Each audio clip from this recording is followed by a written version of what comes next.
গেছিলাম আজকে হালসোর টোটাল পুরো গ্রামটা একটু পরিদর্শন করতে, কেমন পানি রয়েছে মানুষের বাড়িতে বা রাস্তাঘাটে।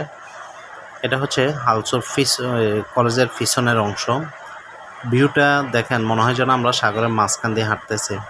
মানুষে অনেক কষ্টে আছে হালসোর মানুষ। দেখেন, এখন যেটুকু পানি দেখছেন তার ডবল পানি ছিল। এই পানির মধ্যে দিয়া হেঁটে যাওয়া বা মানুষের সাঁতরায় যাইতে হয়েছে। আসলে এই পানিটা বিগত 100 বছরও কেউ দেখে নাই। এর মধ্যে পানি কমা যখন শুরু হয়েছে, কিছু লোকজনে মাছ মারারও শুরু হয়েছে। তো এটার মজাটাই আলাদা।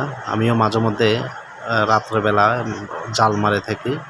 তবে দেখেন, পুরো মনে হয় যেন আমরা সাগর দিয়া ভাসতেছি, পানির থই থই আওয়াজ।